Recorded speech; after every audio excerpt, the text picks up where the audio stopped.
Ya, silakan Ya, Pak Ali Imron. saya hanya ingin menanyakan masih tentang pertemuan yang sebelum-sebelumnya.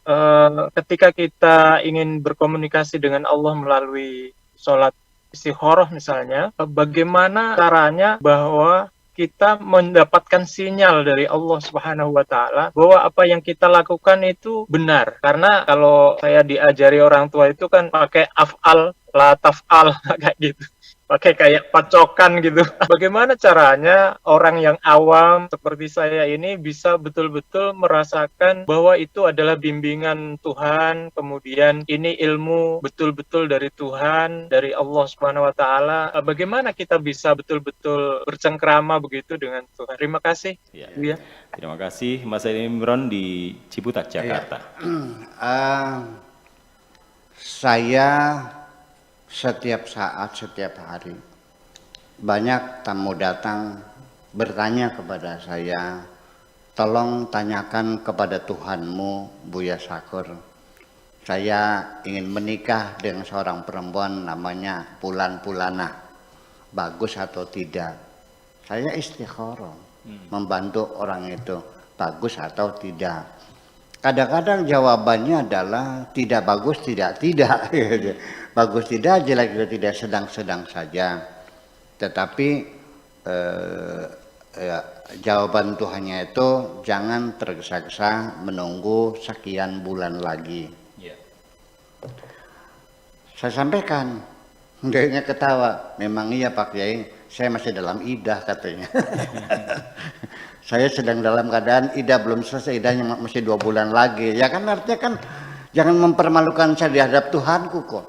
Anda mempermalukan saya di hadapan Tuhanku sampai saya ditegur bahwa kamu sih harus nunggu 2 bulan lagi bisa nikahnya. Ini kan kamu curang sama saya kan gitu. Iya, iya. Iya dong. Sebetulnya kan saya harus tahu sendiri gitu. Jangan nanya Tuhan lagi begitu. Barangkali begitu ya. Kemudian juga ada orang mau dagang sembako, bagus atau tidak, mau pindah rumah. Artinya banyak orang konsultasi kepada saya untuk menanyakan kepada Tuhan yang namanya minta diistikharoi. Nah sekarang bagaimana cara beristikharah? Nah itu kan dalam kitab-kitab ilmu hikmah itu sagudang, dan dulu pernah saya baca di pondok ini.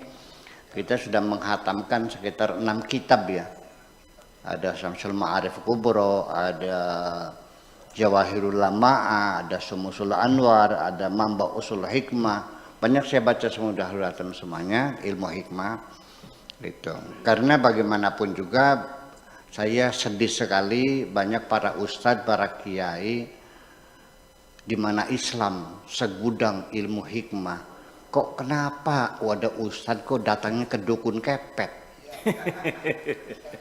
Iya kan, minta tolong sama dukun kepet. Dia ustadz kok. Lah kenapa? Ya, rupanya tidak menjangkau ilmu hikmah warisan nenek moyang peradaban Islam itu persoalannya.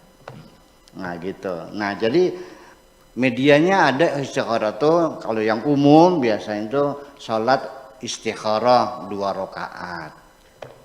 Ya kan? Tapi tentu sudah bertobat, sudah bersuci dalam keadaan bersih di malam hari sebelum tidur dia sholat istikharah 2 rakaat. Nanti macam-macam, ada yang bacaan suratnya apa Al-Kafirun sekian kali, Ikhlas sekian kali, kemudian doanya seperti itu.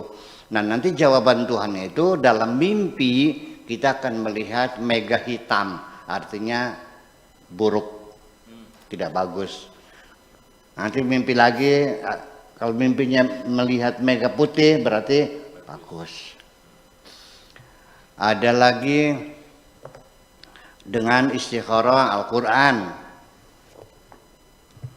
Ya, kita baca Al-Fatihah 40 kali, diawali dengan Allahumma inni as'aluka bihaqqi wa bisri wa bikaramati wa bisyafaati Fatihan 40 kali. Terakhir begitu ihdinas siratal mustaqim, bimbinglah kami di jalan yang benar, sambil membuka, ya Allah berilah bimbingan kami sebaiknya bagaimana dilakukan atau tidak pelak, kan gitu. Nanti halaman yang kita baca ini 2 halaman berarti kan kiri kan, dihitung huruf shinnya berapa, syar jelek, huruf kho-nya berapa, khair bagus. bagus atau tidak, dihitung. Oh ternyata kho-nya itu 57, shin-nya itu 50. Berarti banyak mana? Banyak kho, berarti bagus gitu. Itu kan banyak sekali media macam itu. Ya, tentunya jangan berharap Tuhan akan berbisik dengan suaranya di telinga kita, nggak usah gitu aja. Nah itu. Nah, tetapi apa namanya? Ada yang lebih canggih lagi, tetapi persyaratannya ya harus memahami nahwu, shorof, balaghah, sejarah, tarikh tasyrih semuanya supaya itu langsung jawabannya Al-Quran dengan kalimat yang begitu jelas. Ya artinya ketika ada seseorang hamil di luar pernikahan, dia merasa malu dapat anak jadah semacam ini. Mau diapakan? Dibunuh saja?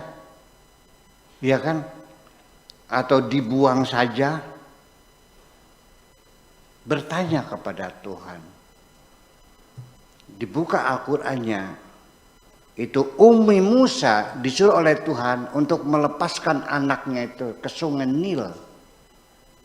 Lalu akhirnya diambil oleh keluarga Firaun. Artinya sudah serahkan saja kepada orang yang nggak punya anak. Itu dengan kalimat. Tapi itu syaratnya harus menguasai balaghah, nahwu, shorf dan sebagainya ya, suster tasrihnya. Sebenarnya itu dengan kalimat langsung. Al-Quran, bacalah Al-Quran seolah-olah Al-Quran berbicara untuk dirimu sendiri. Itu pentingnya. Nanti ada jawabannya. Nabi sendiri turun Al-Quran itu menjawab persoalan yang sedang dihadapi secara realitas dalam kehidupannya. Gini, nuzil Al-Quran munajjaman, tapi ini untuk para kesepuhan ya, untuk para pangresa sehingga Pak Edi. Gitu kira-kira. Oke, gitulah kira-kira. Iya. Oke, Pak Ali Imron di Ciputat, Jakarta. Demikian jawaban Buya tentang istikharah dan sinyal-sinyal apa yang akan Allah berikan pada saat kita istikharah selesai.